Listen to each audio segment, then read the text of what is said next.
오늘 사회를 맡은 제 소개해드리죠. 저는 2008년도 권한클럽 55대 총무를 지낸 SBS 김형민 논설위원입니다. 자, 손학규 후보의 기조연설을 시작으로 오늘 토론회 본격적으로 시작하겠습니다. 손 후보는 기조연설을 위해서 연단 앞으로 나가주시죠. 저쪽에 준비가 되어 있습니다.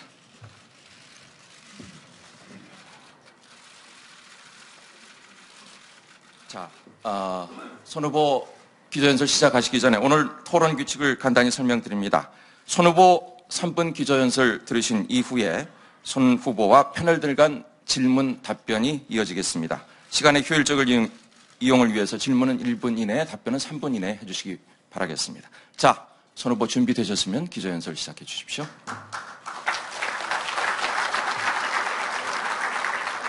안녕하십니까.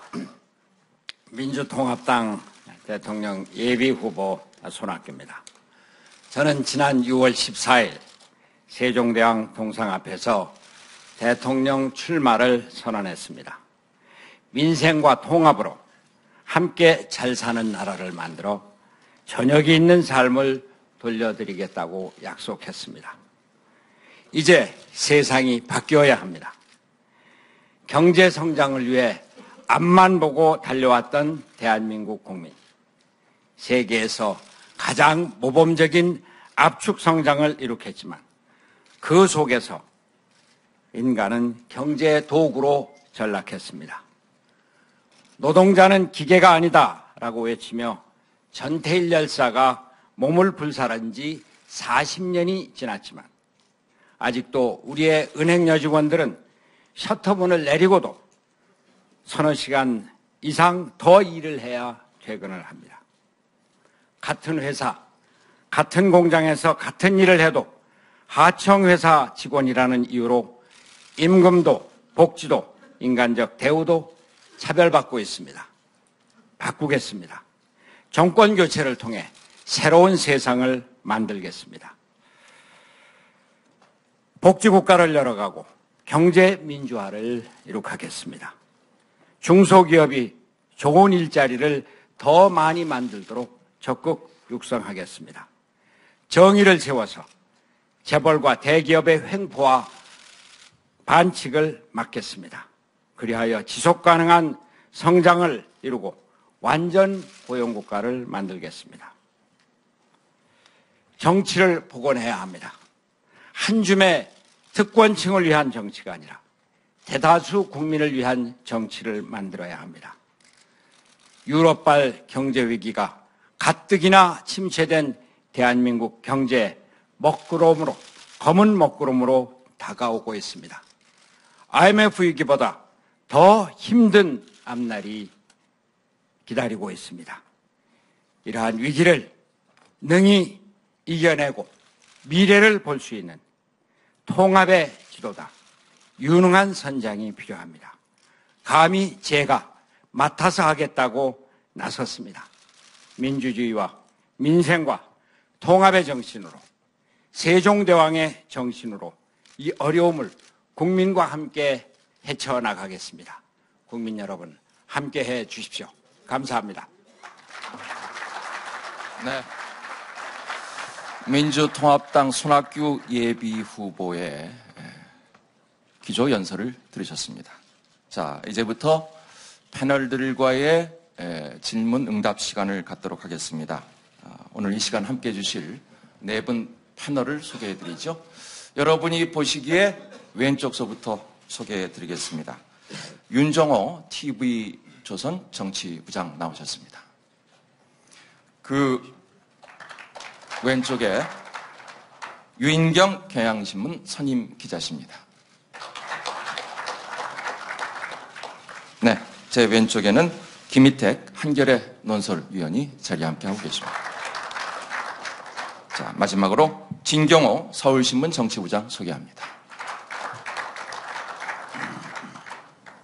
네, 질문 응답은 질문 아까 모두에 말씀드린 대로 질문은 1분, 답변은 3분. 이것을 지켜주셔야지 효율적인 시간 이용이 되겠습니다.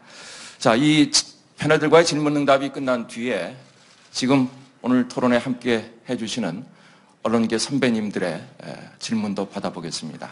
플로어에서 질문이 취합되면은 저한테 전달이 될 텐데 이것은 토론이 마무리 단계에 들어갈 때 제가 취합해서 대신 질문 드리는 형식으로 손 후보께 질문을 드리도록 하겠습니다. 자, 오늘 손 후보와의 질문 응답은 이렇게 4가지 범주로 크게 나눌 수 있겠습니다. 손 후보의 대선 출마 이유와 정치 역정에 대한 검증, 대선을 함께 뛸 다른 주자들에 대한 평가, 대권 주자로서의 비전과 리더십, 그리고 다양한 정치 현안과 정책에 대한 손 후보의 대안 및 보관을 들어보는 순서를 갖도록 하겠습니다. 먼저 손 후보의 대선 출마 이유와 정치 역정에 대한 질문을 패널들께 부탁드리겠습니다. 자, 유인경 기자 시작해 주시죠. 예, 손 고문에 대해서는 다른 정치인이 갖고 있는 오염된 면, 예컨대 돈 문제라든가, 여자 문제라든가, 그런 사생활에 대해서는 별로 흠을 잡을 게 없었어요. 근데 요즘 스펙의 시대라 그래서 다 스펙 쌓기에 열중인데, 특히 고문의 스펙을 보면 이렇게 완벽한 스펙이 없습니다. 경기고등학교, 서울대학교, 옥스퍼드 박사, 교수, 국회의원, 장관, 당대표, 이제 심지어 대통령까지 꿈꾸고 계시는데, 그 화려한 스펙 가운데서 좀 하나 의문사항이 있어요. 외부에서 폄하하려는 건지 아니면 음해성 질문인지 모르지만, 왜 그 무렵에 옥스퍼드에 유학을 가셨는가? 옥스퍼드 유학을 가셨을 무렵에 본인이 누군가 써내다가 자원해서 했다라든가, 그 유학 자금 자체가 국가정보기관에서 줬다라는 소문이 있습니다. 소문이긴 하지만. 근데 왜 그 무렵에 옥스퍼드로 떠나셨으며 또 어떤 경위로 유학을 가게 됐는지 말씀해 주십시오. 세상을 크게 보기 위해서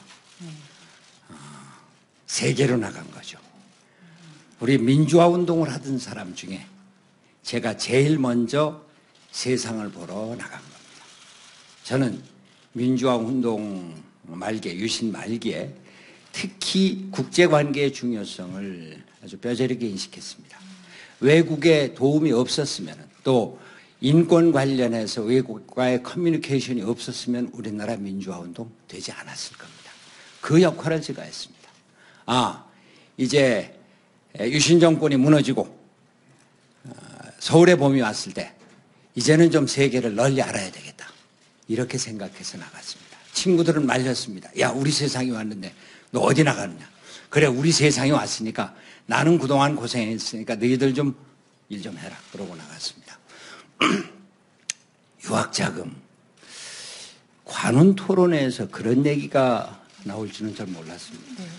늘 허를 찌릅니다. 관훈 토론회는 격조가 높은 토론회로 알고 있습니다. 네. 그런 것이 이를테면 신문에라도 객관적인 사실로 보도가 된 일이 있다든지 그러면 질문할 수 있을 겁니다. 근데 설 갖고 길거리에 돌아다니는, 말하자면 찌라시 수준의 설 갖고, 네. 저는 좀 실망했습니다. 예. 그런 사실 없습니다. 예, 아니 없으시면 다행인 거고요.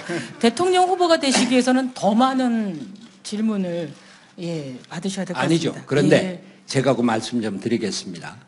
그런 얘기를 여기 관훈 토론에서 한다는 것 자체가 네. 근거 없는 음해를 퍼뜨린다는 얘기. 예. 음해로 그러면 인정하시는 거군요. 예, 예, 알겠습니다. 그리고 사실은 청년 시대 아까 전태일 여사 얘기도 하셨지만 한전 폭파를 하고 싶었다를 할 정도로 굉장히 열혈적인 빈민 노동 운동을 하셨고요. 또 그러다가 경기도지사 시절에는 가장 해외 기업 유치에 앞장서는 세련된 도시맨, 차도맨이라 그러나요? 차가운 도시 남성 면모도 보이기로 했습니다. 그래서 그런 변신에 대해서 어떤 분들은 굉장히 변화와 융통성이 있다라는 분들도 있지만, 가끔은 이렇게 민심이 좀 안 좋아지면 민생 투어 나가셔서 수염도 갑자기 또 기르셨다가 양복 입으셨다가 이런 모습 때문에 기회주의자라고 보는 분들도 있습니다. 그러니까 두 가지 양면성이 있겠지만 융통성과 기회주의자 이미지의 정치이기 때문에 묻는 겁니다. 예. 기회주의자라는 표현을 질문에서 안 썼으면 좋겠습니다. 네. 다양한 삶을, 그것을 제대로 볼 수 있는 사회가 돼야 됩니다. 생각해 보세요. 청년 시절에 온통 민주주의에서 몸을 바치고, 심지어는 금방 말씀하신 대로 나는 혁명가가 되겠다. 한전에 취직해서 어느 날 서울 시내 불을 다 꺼버리겠다. 그러면은 그 혁명이 일어날 수 있을 것이다. 청계천 판자촌에 들어가면서 사진을 전부 불태웠습니다. 혁명가는 사진이 없다 이런 생각으로. 그랬던 손학규. 이제 세상을 보고 우리 경제를 보고 우리 사회 삶을 보고 경제도 또 필요하다. 복지를 위해서도 경제가 필요하다. 첨단 산업이 우리의 살 길이다. 그렇게 해서 첨단 산업 유치를 위해서 전 세계를 외국의 비행장에서 김밥 도시락을 먹어가면서 유치했습니다. 얼마나 아름답습니까? 그게 어떻게 기회주의입니까? 그 손 고문님 그러시면 그 관련해서 네. 뭐 직접 관련되는 부분은 아닙니다만 역정과 관련된 부분에서 지난해 이제 손 고문님께서 그 민주당 대표 시절에 1단계입니다만 야권 통합을 먼저 이루셨습니다. 그래서 그 패족이라고 불렸던 패족이라고 불렸던 자칭 패족이라고 했던 친노 진영 인사들이 이제 대거 민주당으로 이제 합류하게 되고 민주통합당으로 이제 다시 일어섰습니다만 그래서 이제 그 당시에 이제 뭐 문고문도 들어오시고 이제 등등 문재인 고문도 들어오시고 하셨는데 자 이제 그러고 몇 달 지나놓고 보니까 지금 현재 그 여론조사 지지율 같은 걸 보면은 문재인 상임 고문이 야권 민주당 주자 중에는 여전히 가장 높은 지지율을 기록하고 계시고 지금 거기에 비해서 손 고문님이나 다른 뭐 김두관 전 경남지사나 여타분들은 좀 이제 차이가 나고 어떻습니까? 사실 어떻게 보면은 당내에 어떤 그 패족이라고 했던 분들을 당 밖에 있던 분들을 갖다가 모두 이렇게 통합을 하셨더니 결국에는 이제 그분들만 좋은 일. 그러니까 뭐 제주는 고문이 넘고 손 고문이 넘고 돈은 뭐 문 고문이 지금 뭐 오늘 뭐 이런 거 돼버린 거 아닌가. 지금 그렇다면 자 이게 지금 왜 그럴까? 손 고문님께서 5년 전에 한나라당을 탈당을 하셔서 그리고 야권에 이렇게 이제 몸담으시게 되면서 그 어떤 당내 어떤 지지 기반이 없는 그런 어떤 한나라당 출신이라는 그런 태생적 한계 이런 부분이 야권 내에서의 지지율 상승의 한계로 작용하고 있는 것이 아닌가. 여기에 대해서는 어떻게 좀 말씀을 좀 해주시겠습니까? 그게 통합 아닙니까? 예. 통합하면서 내 것만 챙기겠다. 통합해서 내 지분만 크게 하겠다. 그게 통합의 정신이겠습니까? 통합은 그분들이 패족이라고 스스로를 뭐 낮추건 어떠건 간에 우리나라에 있는 특히 야당의 여러 세력들을 다 함께 모아서 정권교체에 힘을 키우자고 하는 것입니다. 만약에 그분들이 패족이라고 해서 소외되어 있었다면 그것이 사실이라면 노무현 대통령과 뜻을 함께하는 그 세력과 그 많은 국민들 이분들을 그럼 어떻게 하겠습니까? 함께 끌어들여야죠. 또 그렇게 끌어들였을 때는 내가 모든 기득권을 딱 갖춰놓고 당신들은 여기 와서 들러리만 해라. 그게 통합이겠습니까? 손학규의 통합 정신은 바로 여기 있다고 생각을 합니다. 그리고 그것은 지금 말씀드린 대로 한나라당에 있었던 전력 이것과는 아무 상관이 없습니다. 제가 말씀드리는 바와 같이 저는 젊어서 민주화 운동을 하고 그 뒤에 세계를 보고 그러면서 당시 YS 정부 1997년 들어섰을 때 그때 개혁의 열풍을 한번 생각을 해보십시오. 개혁에 참여하고 개혁을 더 활성화시키고 개혁에 대한 저항을 미리 막는데 한 기여를 하겠다. 실제로 보십시오. YS가 힘이 빠지면서 당시 YS가 그 3당에 합당했었을 때 민주당이 구민정계를 점령했었던 것은 무너지고 구세력이 다시 등장했습니다. 거기서부터 제가 제 역할을 찾을 수가 없었던 겁니다. 그것과 지금 이 통합과는 전혀 상관없다고 생각을 하고 저는 이번 통합 과정에서 설사 제가 소위 그 민주당의 중심 그 권력을 장악하지 못했다고 하더라도 그러나 우리 야권 세력을 전부 다 함께 통합해서 수권정당으로서 이제 그 정권 교체에 힘을 갖춘 데 대해서는 무한한 자부심을 갖습니다. 네. 자, 토론 초반서부터 분위기가 뜨겁습니다. 제가 오늘 질문을 준비해 주신 패널들과 오늘 토론회를 위해서 몇 차례 회의를 가졌는데, 자, 손 후보에게 들을 얘기가 있으면 다 끌어내서 들어보겠다. 검증할 게 있으면 검증해 보겠다는 그런 열의가 반영된 독한 질문이 많이 들어있다고 양해해 주시고, 손 후보께서 토론회 품격을 지적해 주셨는데 또 당장의 토론회 품격을 지적해 주시는 것도 손 후보님의 품위에 어울리지 않는다고 생각합니다. 앞으로 토론, 독한 질문이 계속 이어질 겁니다. 관훈 토론회가 원래 그렇습니다. 제가 한 말씀 드리겠습니다. 네. 독한 질문은 좋습니다. 까칠한 질문도 좋습니다. 그러나 이 자리가 관훈 토론회인 만큼 길거리에 근거 없이 신문에 기사 한 줄 쓸 수 없는 이런 말씀은 삼가해달라는 말씀. 네, 알겠습니다. 자, 우리 윤정호 부장. 한나라당 관련 질문을 좀 드리겠습니다. 근데 송 고문님 지금 말씀하신 것처럼 한나라당에 몸담으셨던 것도 나름대로 열정이 있으셨던 거고 이유가 있으셨는데, 최근에 한나라당 출신이라는 점에 대해서 죗값을 갚겠다, 치르겠다 이런 말씀을 하셨어요. 근데 그런 부분들은 제 어떤 측면에서 보면 한나라당에 몸담았던 게 그럼 그렇게 송 고문님의 정치 인생에서 나빴던 건가 이런 생각이 좀 들거든요. 왜냐하면 93년에 민주당에 몸담으시고 14년을 한 당에 계시다가 그 이후에 2007년에 이제 민주당으로 오셔서 5년째 되시는 건데요.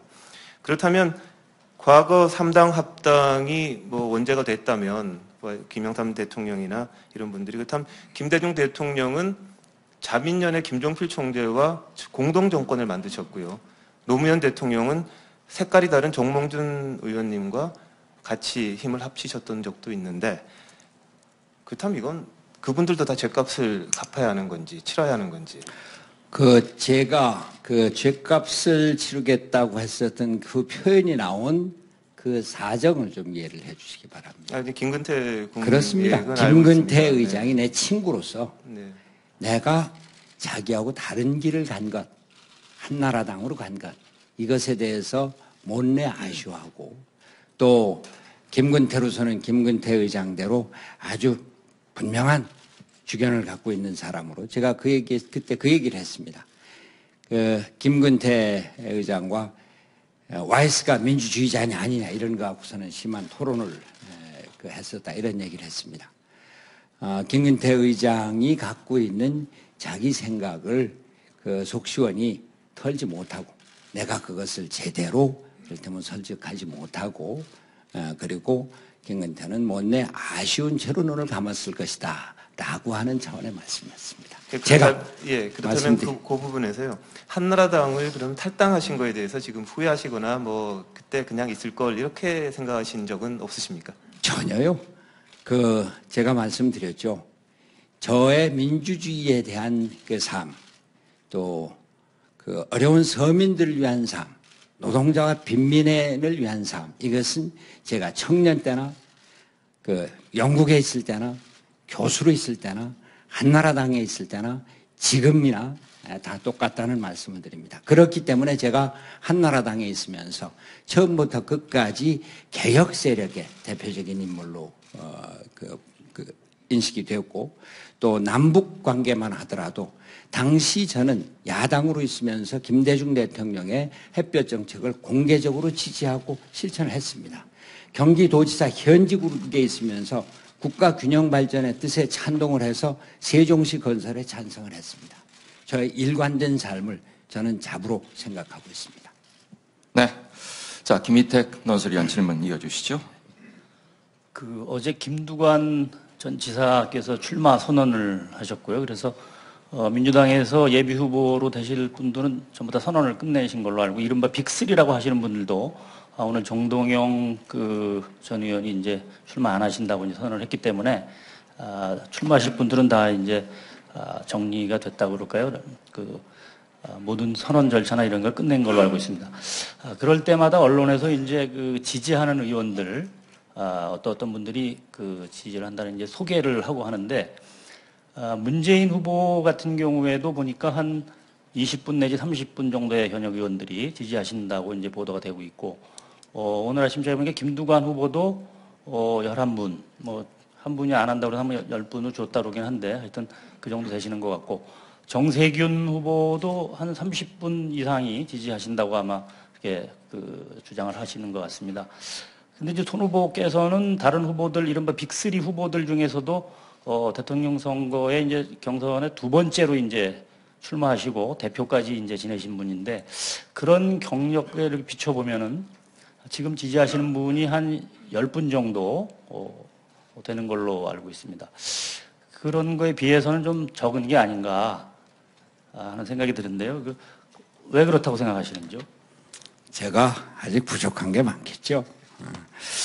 그러나 저는 지금 공식적으로 지지하는 의원이 몇 명이냐다, 이런 것이 뭐 별로 그렇게 큰 의미가 있느냐 생각을 합니다. 이 자리에도 저와 뜻을 함께하는 의원님들이 여러 분 나와 계십니다만, 저는 이분들에 대해서 무한한 자부심을 갖고 있고, 뭐 의원들을 서로 평가를 하자는 얘기는 아닙니다만, 가장 내실이 있는 분들이, 신념과 실력이 있는 분들이 저와 함께 있다고 생각을 합니다. 그리고 무엇보다도 의원들이 몇 명 공식적으로 옆에 있느냐 하는 것이 뭐가 그렇게 큰 의미가 있겠습니까? 노무현 대통령은 옆에 국회의원들이 많이 있어서 대통령 됐습니까? 그리고 지금 어느 진영에 소위 지지를 했다, 어디 참여를 했다라고 해도 국회의원들은, 사실 국회의원을 해보면 다 속이 깊어집니다.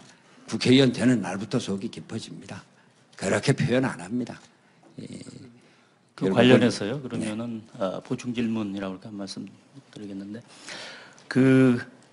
한나라당 탈당하실 때, 그때도 그렇고 2007년에 민주당 대선 후보 경선 때 중간에 이제 경선 룰 문제로 잠시 이제 선거운동 불참을 선언하신 적이 있었습니다.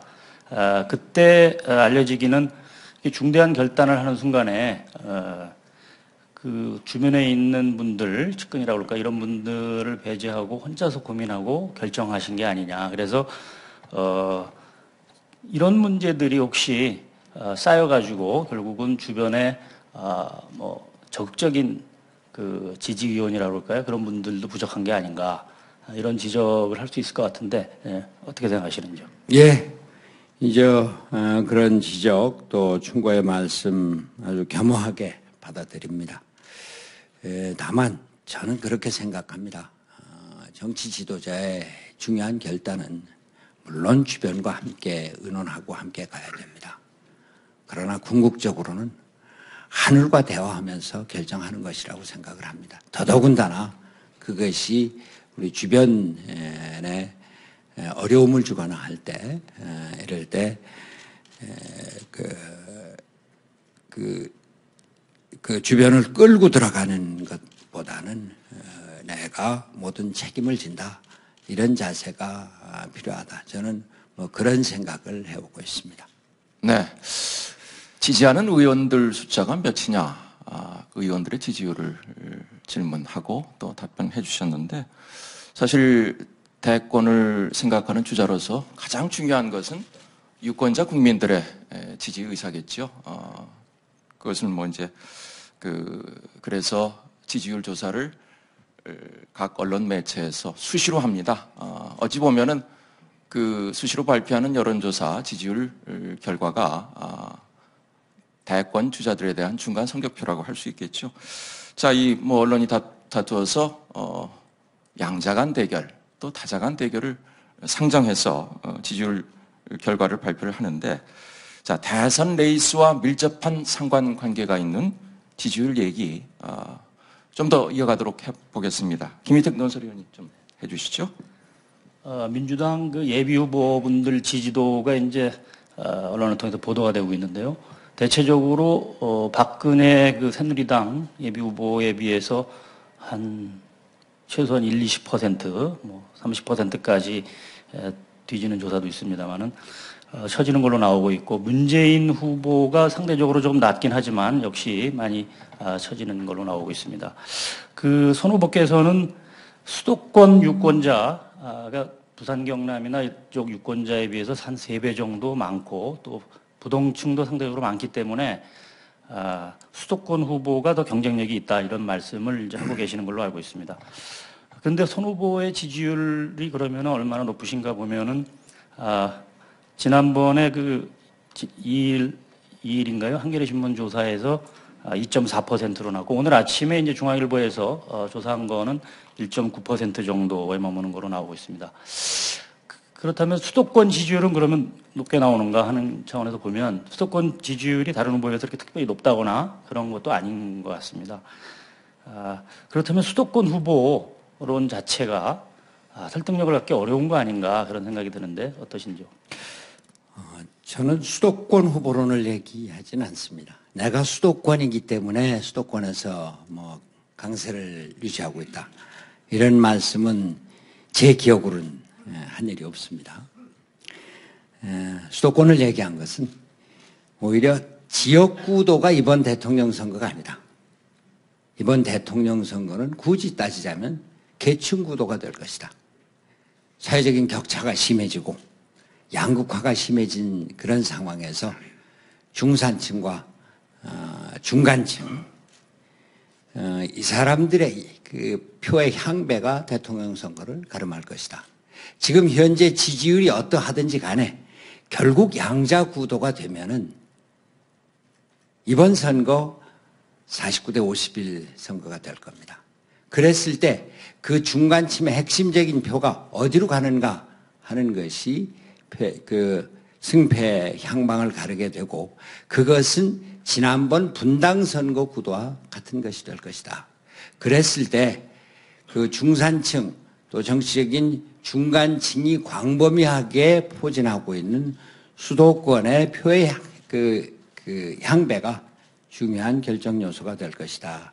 그런 것을 말씀을 드리고 저는 지난번 분당 선거에서 보았듯이 중간층 특히 당 소속이나 지지 경향은 새누리당일지라도 글쎄 과연 지금 이 정권 갖고 될까? 이 정권의 연장인 박근혜 갖고 될까? 박근혜로서는 과연 우리가 소통하는 민주주의를 이룰 수 있을까라는 의문을 갖고 있는 많은 중간층, 중산층이 저 손학규라면은 안심하고 찍을 수 있다. 바로 그 말씀을 드린 겁니다. 네, 윤정호 부장. 네. 질문해 주시죠. 네, 지지율이 부족하신 거는 뭐 인정하시는 부분이고, 근데 박근혜 대표 같은 경우에 뭐 소통이 부족하다고 말씀하시는 것도 뭐 다들 느끼시는 바가 있을 텐데요. 근데 소통이 안 되시는 분의 지지율은 40%가 넘고, 소통을 잘 하신다는 우리 손 고문님의 지지율은 한 자릿수에 불과하다. 그 점에 대해서는 조금 고민하셔야 되는 게 아닌가 싶은 생각이 좀 들고요. 그 외에 이제 당내 후보들에 대한 평가를 조금 하셨던데요. 그 부분 좀 여쭤보겠습니다. 최근에 문재인 고문에 대해서는 같은 방법으로 두 번 이길 수 없다. 이건 영남 후보로는 안 된다는 말씀하신 것 같고, 그다음에 대통령과 비서는 다르다. 그러니까 비서실장 역할을 하셨던 분이 그 지도자로서 나서기에는 부족함이 있다고 보셨던 것 같은데, 그래도 당내 지지율에서 아까 말씀하셨지만 10%대와 1%대 그 차이가 있습니다. 그러면 어떻게 그 문고문을 평가하시고 그 장단점을 어떻게 보시는지, 그리고 어떻게 이기실 건지. 저는 이제 그 당내 다른 후보에 대한 평가는 안 하는 게 좋겠습니다. 사실 직접적인 평가를 하지 않고, 예를 들면은 저 자신을 얘기하면서, 저는 이를테면 성공한 경험을 많이 갖고 있습니다. 저는 이런 다양한 이런 경력 경험을 갖고 있습니다. 이렇게 얘기하면 상대방은 아니라는 얘기냐? 이제 이렇게 해서 그것이 더더군다나 신문의 제목으로 올라가고 이런 경우들이 있는데, 어차피 우리가 대선에 들어가면은 다 함께 가야 될 분들입니다. 누가 후보가 되든. 그래서 저에게 문재인 후보든지 다른 사람을 평가해 달라. 그것은 제가 이 자리에서 받기는 좀 어렵습니다. 네, 진 부장. 지금 이제 네. 표현이 평가라는 표현은 적절하지 않은 것 같습니다. 그러나 국민에게 내가 대통령이 되겠다, 그래서 표를 달라고 하는 입장이라면 나 손학규는 아무개다, 이런 사람이다, 다른 후보와는 이것이 다르다, 이런 차원에서 다른 주자들과의 비교 평가 부분은 스스로도 본인 스스로들 어느 분이시든 짊어지고 가야 된다라고 생각을 하고요. 그런 점에서 다른 후보에 대한 어떤 입장 표명이 결과적으로 내게 그렇게 좋은 결과로 이어지지가 않더라. 그러니까 별로 이미지 형성하는 데 있어서 좋지 않더라. 이런 차원에서 평가를 갖다가 유보한다. 평가가 아니죠. 차이. 후보로서의 장단점이라든지 나를 내세울 수 있는 그런 차이를 갖다가 부각시키는 데 있어서 소극적으로 하신다는 부분은 제가 볼 때는 그거는 일종의 또 회피다. 또 그렇게도 좀 생각이 될 것 같습니다. 그런 차원에서 질문은 일단 예정대로 다 하도록 하겠습니다. 예. 그래서 우선 김두관 이제 전 지사시죠. 관련해서 이제 좀 질문을 드리면 어제 김두관 전 지사가 이제 다 아시는 대로 이제 공식적으로 대선 출마를 선언을 했고 며칠 전에는 경남지사 집까지 이제 사퇴를 했습니다. 비난도 물론 있었고 우려도 있었습니다만 어떻게 보면은 죄송합니다. 당내 지금 새누리당에 있는 김문수 경기지사나 아니면은 민주당에 있는 박준영 전남지사 분들은 이 대선 출마 의사를 갖고 계심에도 불구하고 지사직은 지금 현재 유지하고 있는 상태고 상대적으로 그렇다고 보면은 김두관 전 지사의 대권 의지나 어떤 정권 어떤 그런 의지가 상대적으로 굉장히 강하다. 그래서 이런 김 전 지사에 대해서 문재인 고문이 가장 위협적인 후보로 죄송한 말씀입니다. 송 고문이 아니고 김두관이다. 이렇게 말씀을 하셨다면 송 고문 입장에서는 좀 이게 좀 섭섭하고 좀 그러실지 모르겠는데 반면에 손 고문께서는 김 전 지사를 향해서 나라를 위해서 충분한 제목이다. 나라의 발전을 위해서 충분히 할 만한 제목이고 그러나 숙성 과정이 필요하다. 일전에 또 그렇게 말씀하셨더라고요. 그러면은 이거는 또 김 전 지사가 굉장히 섭섭해할 말씀일 수도 있겠지만 당신은 차착이다. 내가 착이다. 지금 이렇게도 들리기도 하고요. 자, 그렇다면 지금 김 전 지사나 손 고문 두 분 모두 문재인 고문에 비해서는 지지율이 상당히 뒤져 있는 게 현실입니다. 앞으로 이제 지역 순회 경선도 이제 실시를 하게 되고 이제 거기에 이제 뛰셔야 되는데 그 과정에서 차착이 나라의 발전을 위해서 좀 더 숙성 과정에 필요한 김 전 지사와 바로 차기 대통령의 나라의 발전을 책임져야 될 대통령 후보로서 손 고문이 함께 연대를 한다든지 워낙에 민주당은 지금 연대를 좋아하더라고요. 그래서 그런 차원에서 한번 또 김두관 전 지사와 같이 한번 후보 단일화, 예비 후보 단일화가 되겠습니다만 연대 의지가 있는지 의사가 있으신지 어떻습니까? 그 부분에 대해서. 방금 말씀드렸죠. 문재인 고문이나 김두관 지사나 다 같이 정권 교체를 함께할 우리의 우군이고 훌륭한 자원입니다. 지금 후보들 사이에서 무슨 연대를 얘기하고 이런 것은 더더군다나 맞지 않는 얘기고요. 또 설사 이 선거가 한참 진행된다고 하더라도 우리는 지금 이 새누리당 정권 하에서 어려움을 겪고 있는 민생을 우리가 펼쳐나가고 사회적인 차별을 없애고 또 남북이 이렇게 단절되어 있는 상황을 타개하는데 온 힘을 모아서 정권 교체를 하고 그런 나라를 만들어 가야 된다라고 하는 차원에서 어떤 사람하고 연대하고 이런 것이 적합지 않다고 생각을 합니다. 아까도 말씀드렸습니다만 이분들이 우리 당의 정권 교체를 위해서 결국은 힘을 합쳐야 될 분들이고 다 훌륭한 제목이니까 대통령 후보 경선에 나서고 하는 분들입니다. 중요한 것은 우리가 결국은 우리 당원들이나 국민들이 판단을 하고 평가를 할 겁니다. 누가 이 난국을 제대로 헤쳐나갈 수 있을 것인가. IMF보다 훨씬 더 어려운 상황이 다가오고 있는데 어떻게 국민을 한데 모아서 이런 어려움을 극복해 나갈 수 있을 것인가. 경제에서 분배와 복지 정책을 펼쳐나감에 있어서 어떻게 사회를 안정되게 복지 정책도 안정되게 그것을 뒷받침할 수 있는 경제 성장도 이끌어 나갈 수 있을까. 결국은 국민들이 미래를 보면서 그 미래를 위해서 각 후보자들, 정치 지도자들의 삶의 역정을 보게 될 것입니다. 누가 민주주의를 위해서 치열하게 싸워왔던가? 누가 민생을 위해서 하나라도 더 일자리를 더 만들려고 몸을 바쳐왔던가?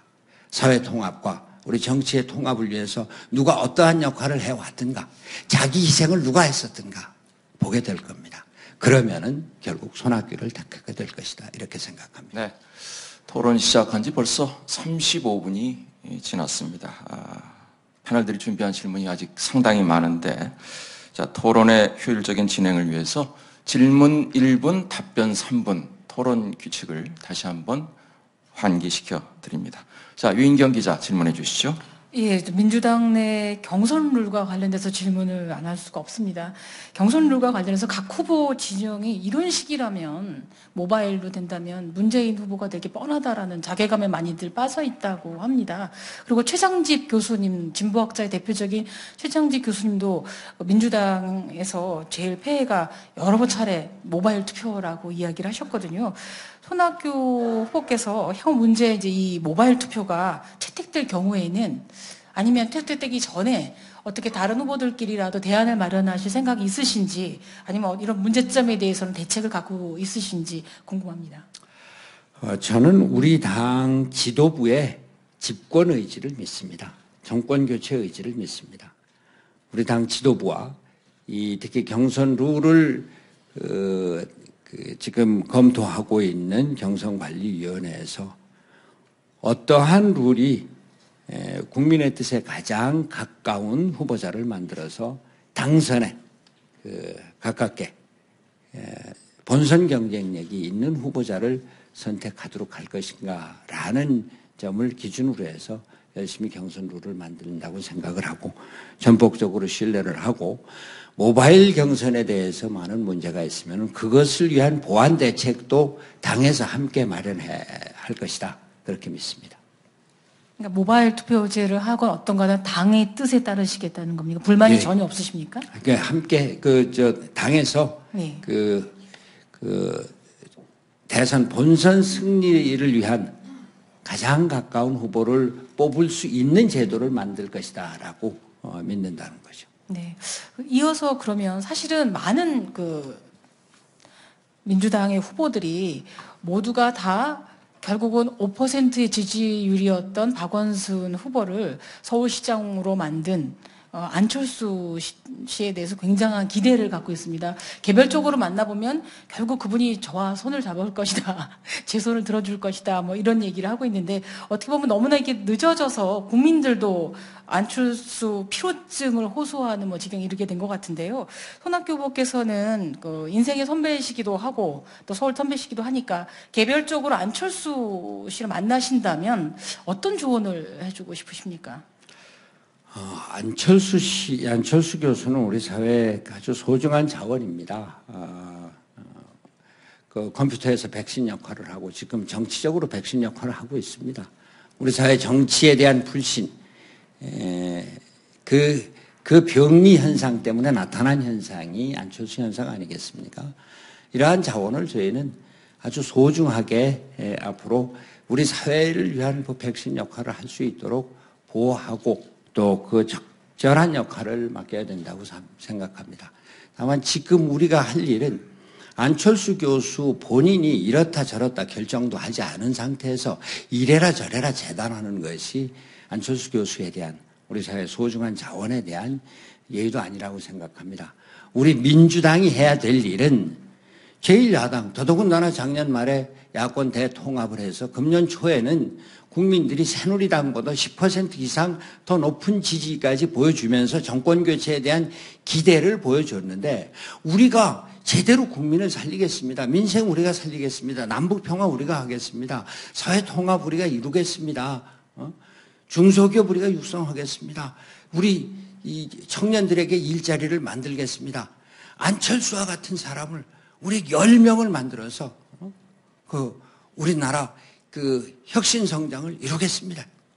이렇게 국민들에게 자신감을 갖고 우리에게 맡겨주십시오 해야죠. 우리는 힘이 없습니다. 우리 혼자는 못합니다. 우리 누구하고 손을 잡아야 되겠습니다. 그런 그 정당과 그런 지도자들에게 왜 국민들이 지지를 해줘야 됩니까? 자기 자신이 없는데 말이죠. 저는 정말 안타깝습니다. 지금 우리가 할 일은 국민들에게 더욱더 성실하고 겸허한 자세로 다가가되 분명한 자신을 보여줘야 됩니다. 정치라고 하는 것은 국민들이 힘을 볼 때 지지를 합니다. 자신을 볼 때 지지합니다. 제가 항상 말합니다. 하늘은 스스로 돕는 자를 돕고 국민은 자신을 존중하는 정당을 지지한다. 저는 그러고 싶습니다. 네, 손 후보께서 당내 정권 교체를 위해서 함께 갈 수밖에 없는 당내 후보들에 대한 언급은 좀 피하시겠다는, 자제하시겠다는 뜻을 피력하셨는데, 그렇다면은 타당 후보들에 대해서는 좀 편한 마음으로 평가 얘기를 좀 해주실 수 있지 않을까 하는 생각이 듭니다. 그런 질문도 좀 준비가 돼 있어서, 자, 윤정호 부장 좀 해주실까요? 네, 좀 편하게 답해 주십시오, 이번엔. 당내 주자들이요, 이제 경쟁자하고 같이 힘을 합치셔야 된다니까, 말은 잘 못 하시는 것 같은데, 근데 예전에 많이 하셨어요. 근데 조금 하시다가 좀 안 하시는 것 같은데, 그러면 이제 좀 편하게 박근혜 의원이 아무래도 저 새누리당에서는 유력한 후보가 되지 않겠습니까? 다들 그렇게 생각을 하고 있는데요. 근데 박근혜 대표에 대해서 비판적 입장을 가지시는 거는 여러 차례 피력을 하셨는데 표의 확장성에 문제가 있다는 말씀도 하셨고 그렇거든요. 그렇지만 아까도 한번 말씀드렸습니다만 지지율이 40%가 넘는 후보고 그렇다면 그 사람한테도 뭔가 배울 점이 있지 않겠느냐. 한 가지 박근혜 의원에게서 좀 가져왔으면 좋겠다. 그런 게 뭐가 있는지 좀 밝혀주시고요. 그리고 왜 박근혜 의원은 대통령이 될 수 없는지 그 논점을 한번 말씀해 주십시오. 예. 박근혜 대표가 40%의 지지, 국민 지지를 받고 있는 거 저는 아주 높이 인정을 합니다. 그걸 인정하지 않으면 안 되죠. 우선 최소한도 지금 40% 국민이 박근혜 그 대표의 지지를 보이고 있는데 그 국민을 무시한다는 건 있을 수가 없죠. 그런데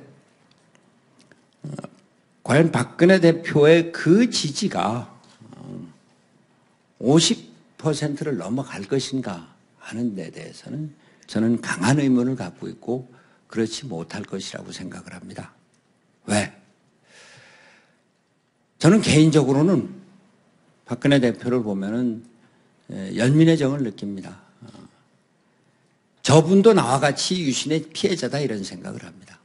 저는 유신 때 감옥 가고 도망 다니고 고문당하고 그랬지만 저분은 그 유신 때 섬에 갇혀 있어서 세상을 제대로 볼 수가 없었습니다. 결국 그것이 지금까지 지속되어서 국민의 눈으로 세상을 보는 것이 아니라 아버지의 눈으로 세상을 보는 이렇게 됐습니다. 박근혜 대표 분명 장점이 있습니다. 특히 절제된 언어를 쓰고 있습니다. 또 정치적인 스킬이라고 그럴까 이런 것들이 어떤 면에서 몸에 배인 게 있습니다. 아버지한테 배운 게 있고 권위주의적인 정치가 몸에 배 있습니다. 권위주의적인 정치가 사람을 모으는 힘이 있습니다. 현실적으로 그렇습니다. 회사에서도 아주 강압적인 권위주의적인 그런 리더십을 갖고 있는 사장들이 갖고 있는 강한 리더십이 또 있습니다. 모든 민주적이고 소통하고 같이 어울리는 것이 다 그 유능하고 효율적인 리더십만은 아닙니다. 그런데 그렇게는 하지만 결국 그러나 민주주의가 그 훈련이 되어 있지 않은 이런 그 리더십이 과연 앞으로 다가올 그 어려운 난국을 헤쳐나갈 수 있을까? 김대중 대통령이 IMF 위기 난국을 극복할 수 있었던 것은 어쨌거나 국민들로 하여금 자발적으로 근무에 참여할 수 있도록 한 그 리더십입니다. 국민들과 함께하는 리더십입니다. 소통을 할 수 있었던 리더십입니다. 바로 그런 면에서 박근혜 후보의 민주주의에 대한 경험 부족, 또 국민과 함께 생활해보지 못한 그 자체는 연민의 대상입니다만. 그 관련해서 그러면 한 두 가지 질문을 좀 한번 드려요. 문재인 상임 고문은 그 박근혜 전 위원장에 대해서 이렇게 말씀을 하셨더라고요. 그 보면은 유신 독재 권력의 핵심에 있었다 이렇게 얘기를 했고, 김두관 전 지사 같은 경우는 유신 정권의 상속자다. 얼마 전에 그 박근혜 전 위원장 4대 불가론을 얘기를 하면서 이제 그 전력 중에 이제 그 과거 이 유신 독재 그 어떤 이 부분에 대해서 결코 이렇게 무관하고 완전히 별개로 이렇게 보기는 좀 어렵지 않느냐. 그러니까 박근혜 불가론 중에 하나로 이제 그 부분을 갖다가 집어넣는 당내 후보분들도 계십니다. 근데 지금 이제 지금도 말씀 주셨지만 성구문께서는 피해자다. 섬에 갇혀있던 피해자다. 다만 그런 과정을 통해서 민주주의에 대한 제대로 된 훈련을 받지 못한 리더십이다. 지금 이제 이렇게 지금 말씀을 하고 계시는데, 자, 반대로 박근혜 지지자들 쪽에서는 반대로 또 원칙과 신뢰와 약속과 어떻게 보면 민주정치의 가장 기본적인 핵심 가치 아니겠습니까? 근데 이 부분에 대해서 누구보다도 그 이미지를 갖다 떠올리는 후보라고 그러면은 박근혜를 꼽는 게 지금 현실입니다. 많은 부분에 있어서. 자, 그렇다면은 과연 지금 그런 부분에 있어서 민주주의에 대한 훈련이 안 돼 있다라고 하는 게 어떤 정치적 공세의 레토릭이냐? 아니면은 진짜 그 단순히 청와대 과거에 그 퍼스트 레이디 역할을 하면서 그랬다는 그런 부분에 있어서 똑같이 피해자라고 말씀을 하시지만 손고문께서도 결국에는 그 부분을 같이 과거 전력 문제에 있어서 박근혜 전 위원장에 대해서 같이 물고 들어가는 게 아닌가. 표현은 다르지만 결과적으로는 같이 물고 들어가고 계시다. 저는 일단 그런 생각이 들면서 거기에 대한 입장을 갖다가 우선 좀 말씀을 해주시면 좋겠고요. 또 한 가지는 그 두 번째는 그 만약에 이거 뭐 가정을 전제로 한 질문이 되겠습니다만은 대선이 끝나고 손구문께서 집권을 하셨다는 전제로 하겠습니다. 그 사회 통합 많이 강조를 하셨는데 한나라당 시절에 손고문도 그렇고 박 전 위원장도 그렇고 두 분 다 모두 비주류로 계셨었습니다. 결국 같이 할 수 있는 정치 세력으로 보는 건지 아니면은 그러나 민주 세력의 연대를 통해서 하고 그쪽은 역시 정치권에 있어서 어떤 대척점에 서 있는 세력으로 그냥 가야 된다라고 보시는 건지 어떻습니까? 그 부분에 대해서. 예. 우선 저는 박근혜 대표를 독재자의 딸이다. 그래서 안 된다. 유신 독재 핵심에 있었다. 그래서 안 된다. 여기에는 동의하지 않습니다. 독재자의 딸이기 때문에 안 된다면 우리 자신이 젊었을 때부터 그 연좌제로 얼마나 많은 사람들이 고생을 했습니까? 삼촌이 인민군이었었다고, 아버지가 월북을 했다고, 그것 때문에 취직도 못하고 고생했었던 사람들이 얼마나 많습니까? 기본적인 발상을 우리 스스로가 민주주의적으로 해야 된다는 생각입니다. 또 유신 독재의 핵심이다. 물론 퍼스트 레이디 역할을 했습니다. 그러나 그 퍼스트 레이디 역할이라고 하는 것이 권력의 방향을, 권력의 성격을 규정짓는 것은 아니고 오히려 개인적으로는 그야말로 맞다나 이 한참 젊은 나이에 남자 교제도 못하고 또 결혼도 할 수가 없었던 이런 섬에 갇혀 있었던 희생자다. 이렇게 생각을 하고요. 다만 그러나 민주주의를 제대로 경험하지 못했었다는 것은 그분에게는 불행이지만 어쩔 수 없는 현실이다라고 하는 겁니다. 물론 그분이 말씀하시는 것처럼 우리 아버지도 복지국가가 최종적인 목표였었다. 복지국가 하고 싶을 겁니다. 그러나 실제로 보십시오. 그런 바람 때문에 아마 김종인 교수 같은 분을 영입했을지 모릅니다. 그런데 김종인 씨를 영입하면서 동시에 정책위 의장은 누굽니까? 이한구 씨, 아주 대표적인 소위 신자유주의 아닙니까? 물과 기름을 함께 섞어놓고 있습니다. 제대로 되겠습니까? 저는 이것은 위선이라고 봅니다. 복지다, 경제민주이다, 경제민주화다. 결국은 위선이고 위장이고 또는 기회주의일 수밖에 없습니다. 그럼 4대강에 대해서 이것이 잘못됐다고 당에 실질적으로 4년 동안 여의도 권력을 행사한 사람이 누구였습니까? 가장 대표적으로 잘못된 정책이 그대로 국민들의 혈세를 빨아먹으면서 자행되고 있을 때 여의도 권력의 핵심이 무슨 일을 했습니까? 그러고선 지금 이명박한테서 박근혜로 넘어오는 것이 정권의 교체다, 정권의 이양이다. 있을 수가 없는 얘기죠. 바로 이 점을 저는 비판을 하는 것입니다. 저는 전에도 말씀드렸습니다만 박근혜 대표가 지금 앞으로 당에 이번 그 선거에서 저의 상대가 되겠습니다만 그러면 치열하게 싸우겠죠. 그러나 제가 보는 것은 박근혜를 넘어서 그 뒤에 있는 국민을 보겠다. 제가 대통령이 되면은 박근혜도 다 함께 안고 가겠다. 통합의 정치라고 하는 것이 물론 여야가 갈려서 대립을 하지만 이 여야 관계가 완전히 불구대천의 원수같이 요즘 우리가 얘기하는 것처럼 겁붙하면 뭐 빨갱이냐 좌익이냐 뭐 종북이냐 이런 식으로 소위 넷대를 붙이는 이런 색깔론 같이 이렇게 밀어붙이는 이런 정치를 해서는 안 되겠다. 네. 집권을 해서 통합의 정치를 하겠다 이 생각을 합니다. 네, 상대 후보에 대한 평가는 이 정도로 하겠습니다. 손 후보께서 결국은 박근혜 후보랑 경쟁하게 되겠지만 이렇게 말씀하셨는데 그러기 위해서는 우선 당내 경선에서 승리를 하셔야 되고요. 또 그렇게 해서 잘 되신다면 이제 본격적인 대선 레이스가 벌어질 텐데 단점은 줄이고 장점은 부각시키는 것, 그래서 지지율을 끌어올리는 것, 이것이 그 과정에서 가장 중요한 열쇠가 되지 않나 싶습니다. 그 지지율 견인의 열쇠는 결국은 스스로를 잘 아는 것, 그래서 이것이 각 후보들에게 가장 중요한 미덕이 될 텐데 손 후보께 자신을 좀 PR하실 시간을 드리도록 하겠습니다.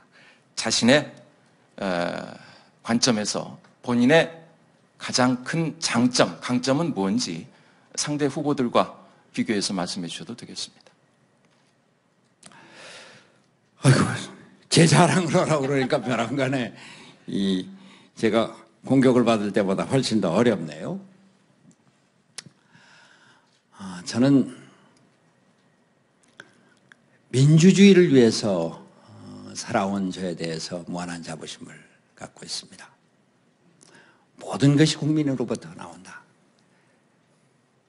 국민이 주인이다 하는 생각을 저는 어려서부터 저도 모르게 체득해오고 산 것 같습니다. 그리고 특히 어려운 사람들에 대한 연민과 애정, 이것이 저의 생활의 기본이었습니다.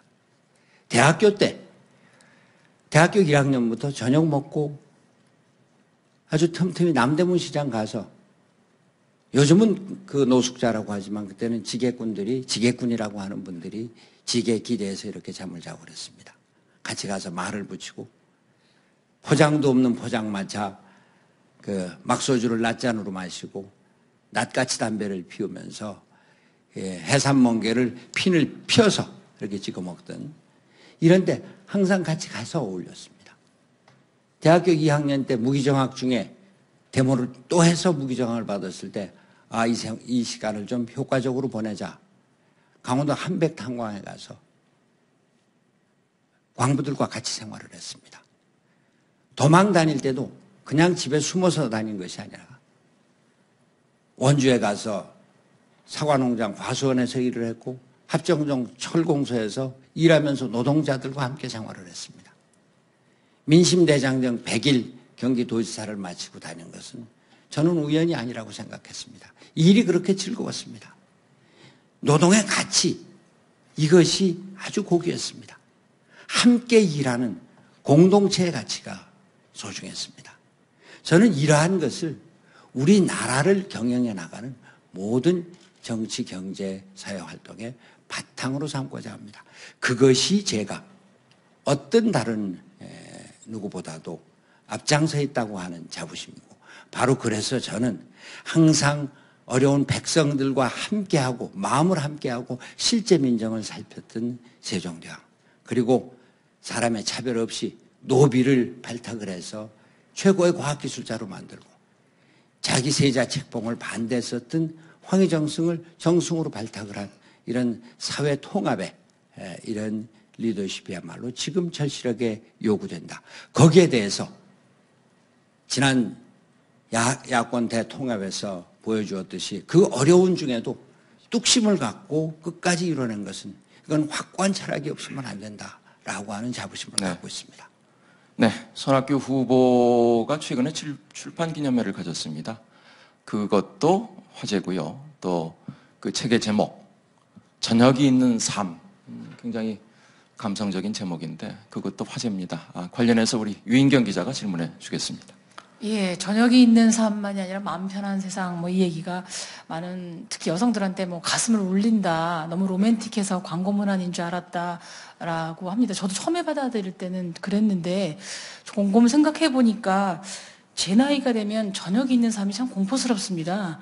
남편 안 돌아주니 훨씬 고맙고요. 예, 청년들은 저녁이 있는 삶만이 문제가 아니라 아침, 점심, 저녁을 하루 종일 집에서 먹어야 되기 때문에 이 끼니를 집에서 해결하는 삶이 오히려 과로하다라는 얘기도 합니다. 그리고 또 요즘 보면 독신 가구가 전체 가구 20%입니다. 혼자 사는 사람에게도 그 저녁이 있는 삶이라는 것이 조금 공허한 말이 아닌가라는 생각이 드는데요.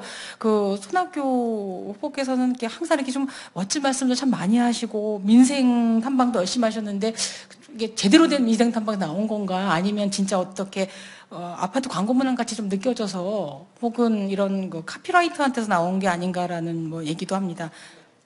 어떤가 이 마음 편한 세상과 저녁이 있는 삶에 대해 좀 구체적으로 아니면 저녁이 있으려면 일자리가 있어야 되는데 일자리가 보존되지 않은 상태에서 저녁이 있는 삶이라는 건 마치 초등학생에게 중고등학교 과정을 생략하고 대학생인 공부를 하라는 것과 같은 거거든요. 그래서 일자리 문제부터 시작해서 그 안을 조금만 말씀해 주시기 바랍니다. 예.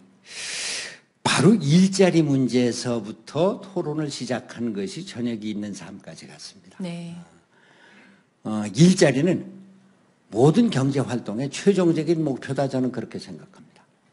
우리 국민이 모두 자기가 하고 싶은 일을 전부 다 할 수만 있다면 그러면 복지국가가 더 이상 필요 없습니다. 복지가 다 스스로 해결이 되니까 말이죠. 근데 그 일자리를 만들려고 하다 보니까 물론 일자리를 가장 크게 만드는 것은 경제가 발전해야 됩니다. 또 그것을 위해서 혁신경제, 혁신성장이 이루어져야 됩니다. 그러나 또한 우리 경제 체제를 또 바꿔야 되는 것도 합니다. 우리나라가 지금 1인당 평균 그 노동시간이 1년에 2193시간입니다. OECD 평균이 1750시간 됩니다. 가장 작은 짧은 네덜란드가 1300시간 됩니다. 네덜란드보다 우리 노동자들이 연평균 4.5개월 더 일을 합니다. 그런데 그 일자리 중에는 많은 일자리가 그것을 나눌 수 있는 일자리가 있습니다. 노동시간을 줄이면 그 나머지 필요한 노동력을 새로운 사람으로 충원해서 그렇게 해서 지금 2193시간을 200시간만 줄여서 2000시간대로만 줄여도 연 73만 개 일자리가 새로 만들어집니다. 거기에서부터 시작한 겁니다. 그러니까 저녁이 있는 삶이라고 하는 것이 그냥 놀자는 얘기가 아니고 우리 국민에게 더 많은 일자리를 만들어주자. 이것과 관련해서 비정규직을 정규직으로 전환하는 작업을 이제 회사에만 맡길 것이 아니라 국가에서 좀 더 적극적으로 지원을 하자. 중소기업에게 비정규직을 정규직으로 전환하는데 그 한 사람당 50만 원씩 지원을 한다고 했을 때 회사에서 50만 원 지원하고 그러면 그 1년에 100만 개 일자리가 20만 개씩 해서 아까 20만 개씩 해서 그 5년 동안 100만 개를 그걸로 더 만들 수 있습니다. 그 예산이 1조 한 3천억쯤 됩니다. 5년 동안에 6조 5천억 충분히 쓸만합니다. 바로 그렇게 우리 사회의 기본적인 틀을 이제 사람이 좀 사람다운 생활도 하면서 일자리도 더 만들어가고 그것을 통해서 개인의 생산력, 개인의 일의 효율성도 높이고 또 회사의 산업 생산력도 높여가면서 삶의 구조를 바꿔보자. 이제는 지난 50년 동안 앞만 보고 달려왔는데 이제는 좀 그 인간이 중심이 되는 그러한 사회, 복지사회를 만들어가자. 유럽의 경우 그렇게 되지 않은 얘기입니다. 아니, 그만하겠습니다. 네. 자, 김희택 위원.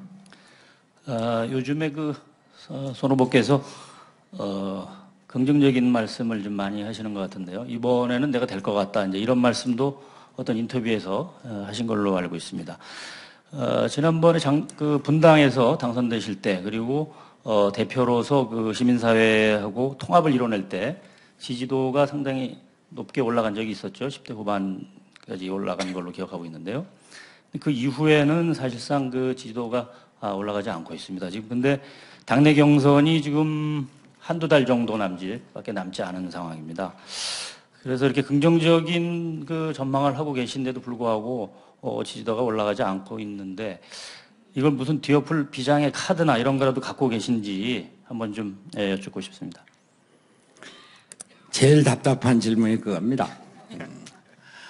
근데요, 불과 1년 반 전에 제가 당 대표 경선에 나왔을 때 어떤 누구도 된다고 생각하는 사람이 없었습니다.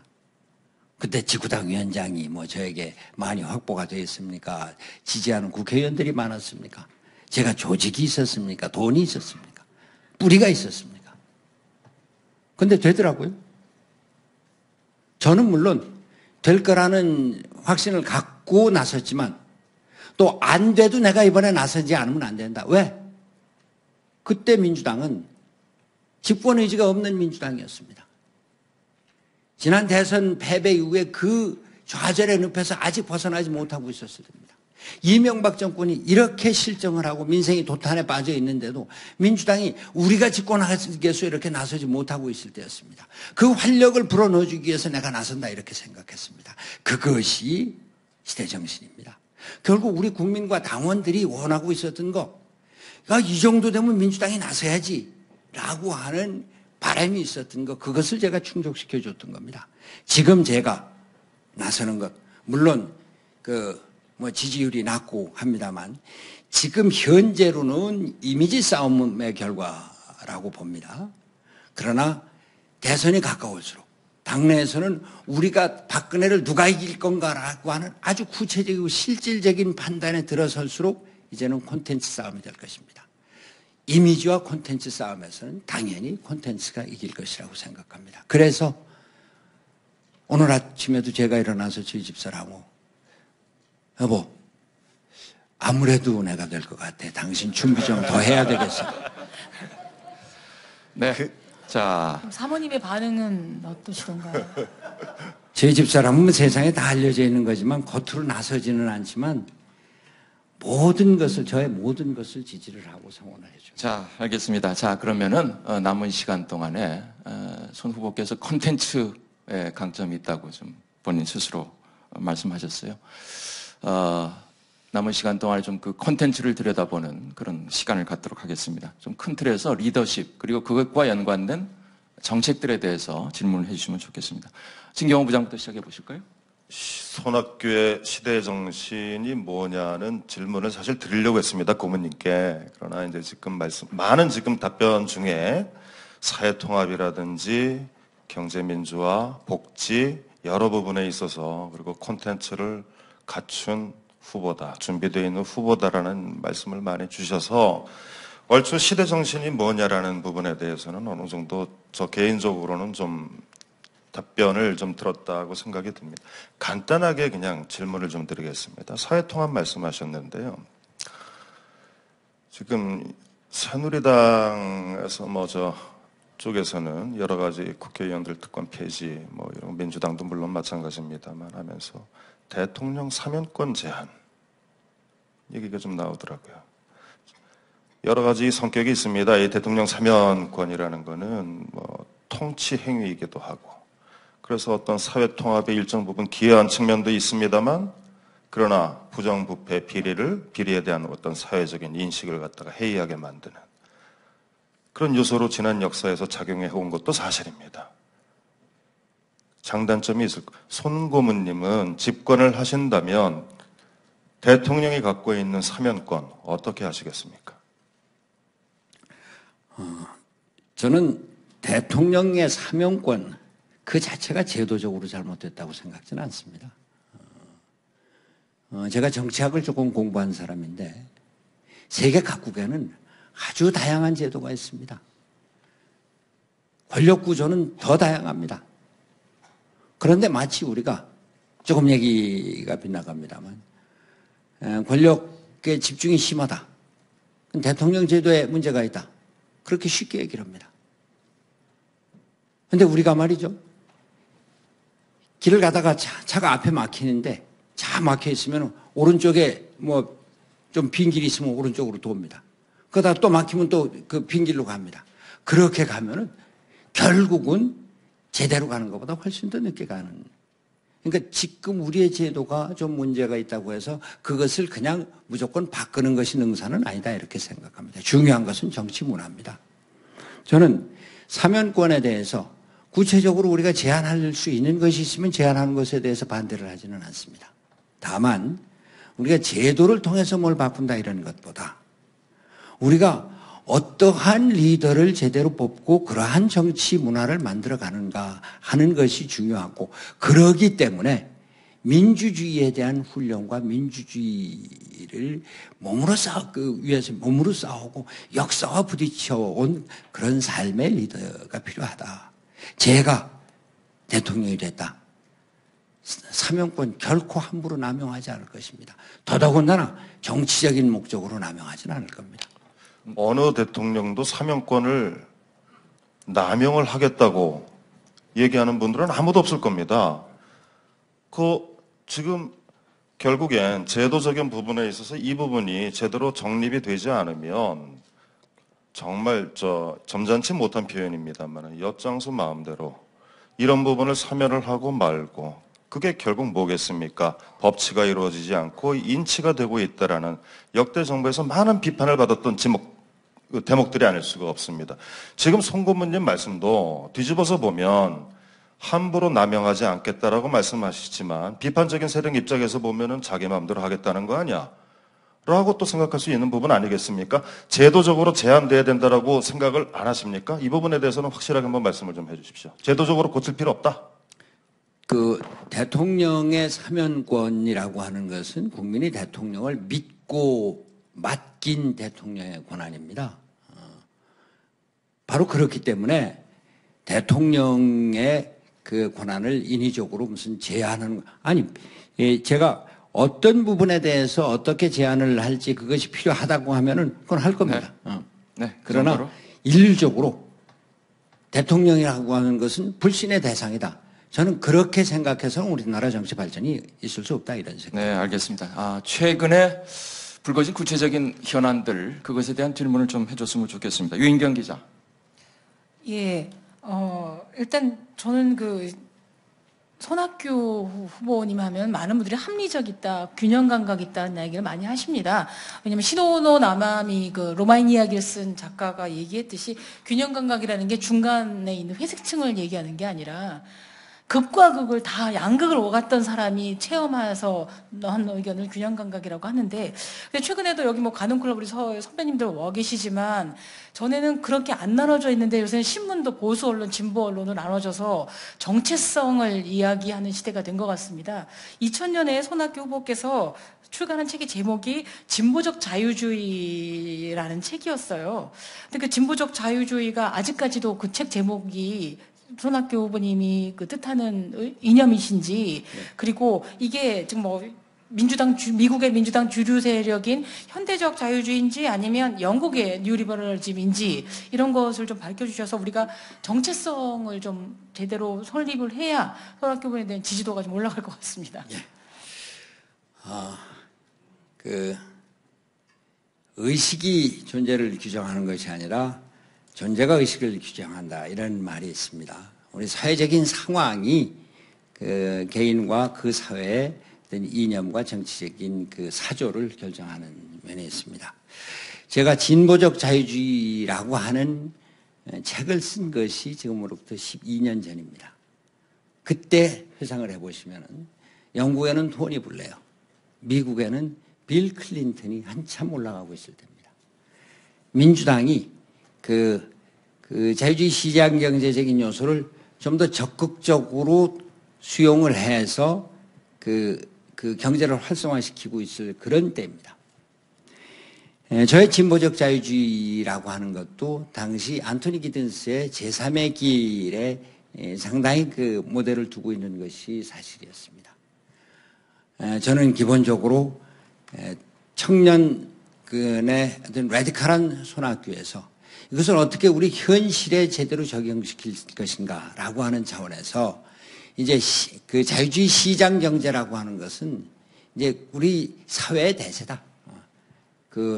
동구 그 사회주의가 무너지고 나서 베를린 장벽이 무너지고 나서 근데 그 자유주의 시장 경제가 그렇다고 해서 자유방임주의, 시장 만능주의가 돼서는 안 된다. 진보적 가치, 공동체적 가치가 지켜져야 된다. 그러한 생각에서 진보적 자유주의 책을 펴냈고 그 개념을 우리나라에서는 아마 제가 제일 먼저 명명을 했을 겁니다. 근데 그때 그 진보적 그 자유주의는 어찌 보면은 그 제3의 길적인 요소가 강했다고 솔직히 말씀을 드립니다. 근데 저는 지금 이 시점에서도 진보적 자유주의를 포기하지 않습니다. 다만 진보적 자유주의가 새로운 길을 가야 되겠다.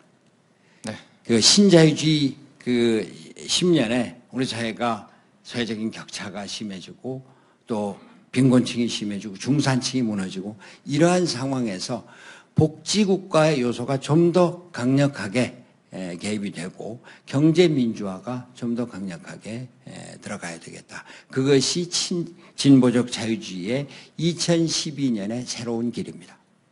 네. 자, 유 기자 질문 이어주시죠. 예. 그리고 좀 민주당에서 요새 서울대 폐지론을 내놨습니다. 이게 뭐 하루 이틀 된 얘기는 아닙니다만. 네, 서울대 출신인 손 후보께서는 거점 지방 국공립대학원 네트워크 제도를 제안하셨어요. 네네. 여기 저녁 있는 삶 책에도 나와 있는데 그래서 서울대학교와 더불어서 공동학위 수여제를 하자라고 얘기했습니다. 그러니까 충청도에서 다니던 경상도에서 다니던 간에 결국 학위는 서울대로 받자는 얘기인가요? 그렇게 되면 이게 졸업장만 서울대를 받다는 얘기지 교육의 내용이 달라져서 오히려 학벌의 주의에 대한 병폐를 고칠 수 있는 대안은 아니라고 생각을 하는데요. 어떻게 이 우리나라에 모여있는 사실 이 서울대를 들어가기 위해서 우리가 쓰이고 있는 에너지와 자원과 이로 인해서 이루어지는 학력 차별 차이가 너무 심하거든요. 그래서 서울대 폐지론이라는 것이 그냥 서울대로 상징되는 문제는 아닌 것 같은데 손 후보께서 말씀하시는 공동학위 수여제가 과연 대안일 수가 있겠습니까? 제가 볼 때는 그냥 학위 수여장, 졸업장만 똑같이 서울대로 나눠줘서 오히려 서울대만 저렴하게 되는 게 아닌가 생각이 듭니다. 예. 대학 교육은 두 가지 목표를 함께 추구하고 달성해야 된다고 생각합니다. 하나는 대학 교육의 경쟁력이고 또 하나는 그 대학 교육의 사회적 평준화입니다. 그것을 통해서 사회적인 위화감을 줄여야 되는 것 아주 중요한 과제입니다. 여기에 덧붙여서 부가적으로 반드시 이루어져야 될 것이 지방대학 교육의 육성입니다.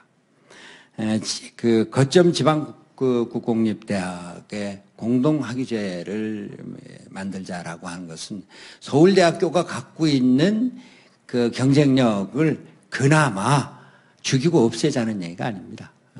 지방국립대학의 경쟁력을 높이자고 하는 것입니다. 그래서 공동학위제나 네트워크를 통해서 공동학점제 이런 것을 통해서 지방 국공립대의 지방 경쟁력을 높이자고 하는 것인데 물론 이것을 위해서는 상당히 많은 어려운 과정이 필요할 것입니다. 그러나 모든 것을 그냥 단숨에 내가 집권해서 내년에 모든 걸 다 하겠다. 교육제도의 실패가 바로 그런 데 있었습니다. 그 차근차근 단계적으로 해서 지방대학을 육성하는 일은 이것뿐만이 아니라 여기에 지방대학에 대한 그 집중적인 지원을 포함해서 반드시 이루어야 될 일이라고 생각합니다. 네, 다음에 윤정호 부장 질문해 주시고요. 그 전에 플로우에 모두에 약속드린 대로 플로우로부터 좀 질문 좀 받았으면 좋겠습니다. 취합된 게 있으면 저한테 좀 전달이 되도록 해주시고요. 자, 윤정호 부장 질문해 주시죠. 네, 아까 말씀하셨던 시장 경제 관련해서 연관된 질문입니다. 한미 FTA 문제인데요.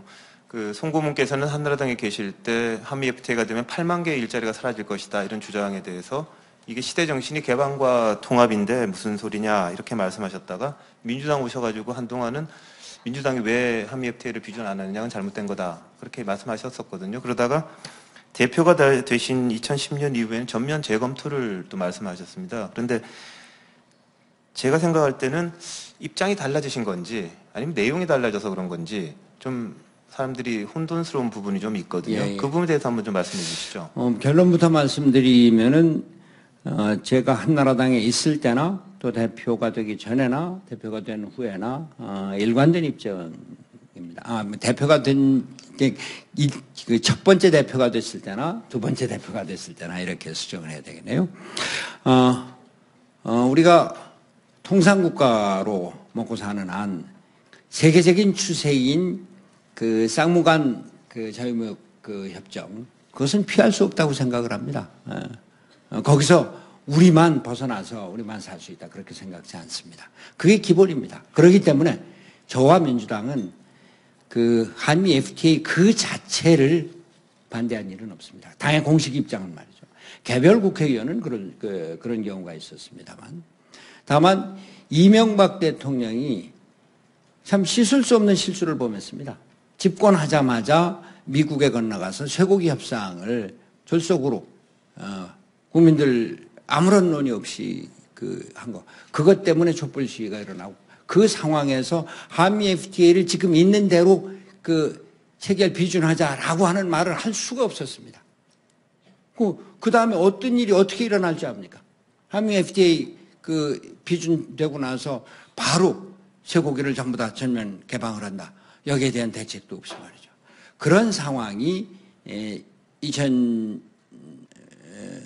1999년, 98년 상황이었다고 한다면, 이번에는 4년 동안 질질 끌다가 일방적으로 재협상을 당하지 않았습니까?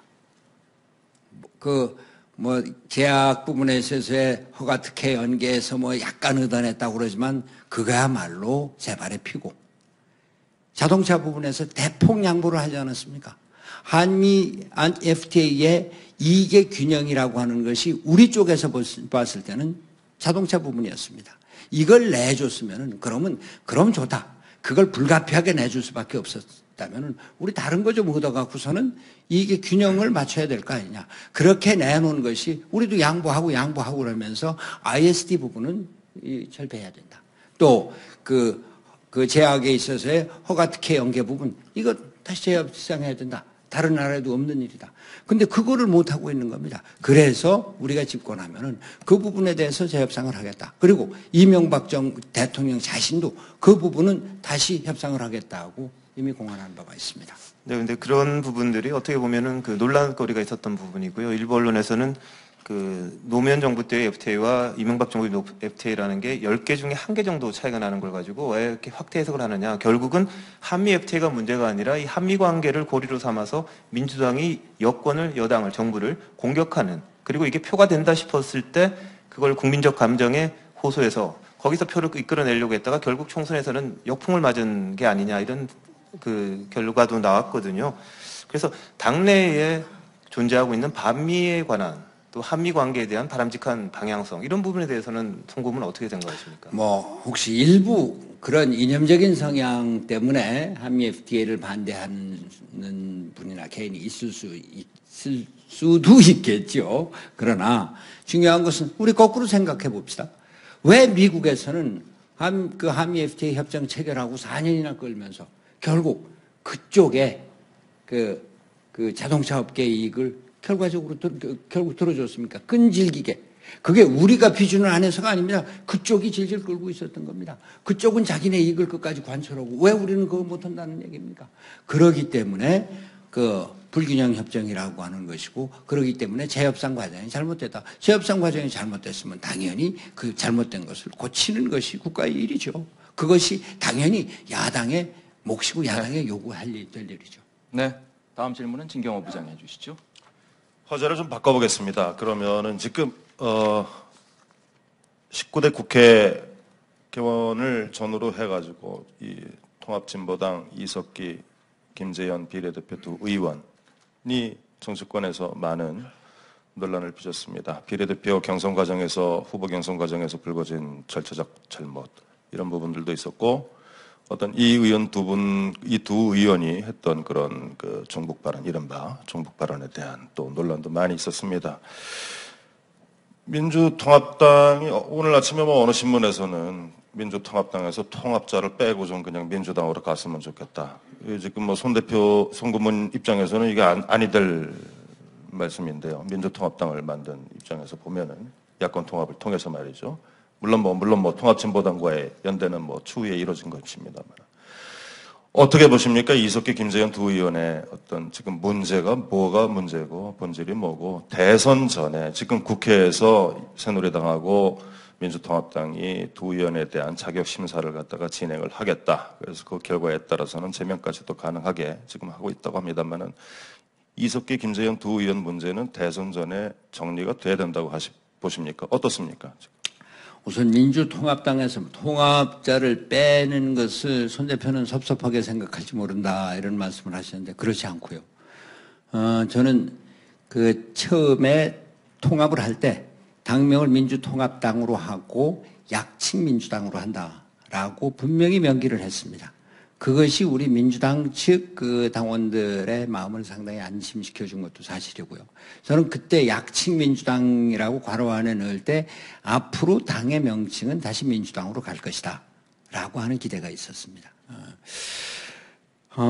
통합진보당의 경우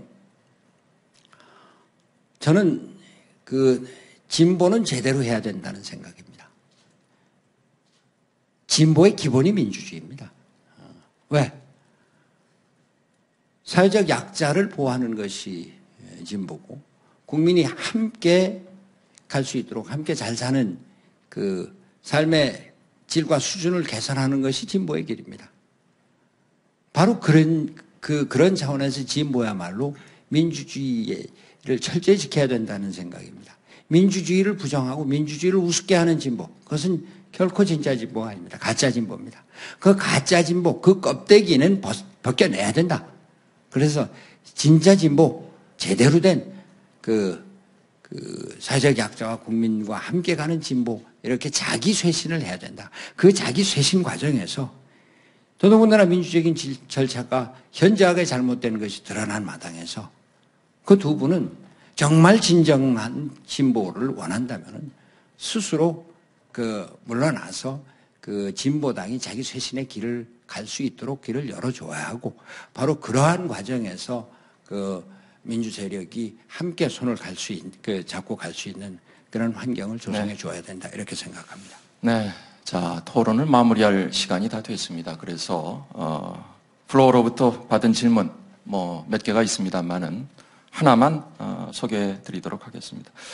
자, 우리나라의 정치 지도자 더군다나 대통령이 된다면은 한반도 문제 남북 통일에 대한 비전과 구상 이것이 분명히 있어야 될 텐데 손학규 후보의 통일에 대한 비전은 뭔지 통일에 대한 확고한 신념은 있는 것인지 묻는 질문이 있습니다. 답변해 주시죠. 통일해야죠. 그 통일의 기반을 열어나가는 것이 남북 화해협력 정책이라고 봅니다. 이를 위해서 한반도의 평화체제가 만들어져야 됩니다. 언제까지 남북이 이렇게 갈려서 싸우는 가운데 아직까지도 색깔론이라고 하는 그런 구시대적인 폐습이 남아있고 그 속에서 더욱더 중요한 것은 우리가 북한을 경제적으로 잃어가고 있다고 하는 것입니다. 낮은 선봉이 중국의 실질적인 영향권 하에 들어가고 있습니다. 북한의 지하 자원이 중국의 지배를 받고 있습니다. 만약에 우리 이명박 정부에서 남북 단절 정책을 쓰지 않고 화해협력 정책을 계속했다면 개성공단이 지금보다 2배, 3배 더 커졌을 겁니다. 내륙 지방에도 많이 진출했을 것입니다. 남북이 경제협력을 통해서 우리 중소기업이 훨씬 더 많은 경제적인 기회를 갖게 됐을 것이고 우리에게 더 많은 일자리가 만들어졌을 것입니다. 경제를 위해서도 평화가 필요합니다. 그 평화를 이루고 교류 협력을 통해서 북한 사회의 개혁과 개방을 이끌어내는 것, 그것이 통일의 기반을 이루는 일입니다. 네, 어느덧 시간이 90분이라는 시간이 다 돼 갑니다. 오늘 장시간 패널들의 거칠거나 독한 질문까지 성의 있게 답변해 주신 손학규 후보께 거듭 감사 말씀드리고요. 알찬 내용으로 준비해 주신 패널 네 분께도 감사 말씀드립니다. 자, 이 토론회를 마무리하면서 손학규 후보가 국민들에게 드리고 싶은 말씀, 호소, 이것을 마무리 발언에 담아서 해주시면 어떨까 싶습니다. 1분의 시간을 드리도록 하겠습니다. 여러 가지로 부족한 저입니다. 그래도 나라가 어려움에 처해 있어서 이렇게 나섰습니다. 도탄에 빠진 민생을 구하고자 이렇게 나섰습니다. 분열로 갈등으로 갈기갈기 찢어지고 있는 우리나라, 하나가 되어야 한다고 하는 절실한 생각에서 나왔습니다. 정치를 복원해야 합니다. 이 난국을 수습할 수 있는 경험이고 국민을 함께 손잡고 갈 수 있는, 그렇게 해서 새로운 세상을 열어나갈 지도자가 필요합니다. 제가 감히 자임하고 나섰습니다. 부족함이 많지만 국민 여러분께서 저의 손을 잡아주시면 저녁이 있는 삶을 함께 누릴 수 있는, 함께 잘 사는 나라 함께 만들고자 합니다. 힘 주십시오. 감사합니다. 네. 자, 손학규 후보께 다시 한번 감사 말씀드리고, 저희 관현클럽이 감사의 마음을 모아서 패를 하나 전달해 드리겠습니다. 저 앞으로 나가 주시죠.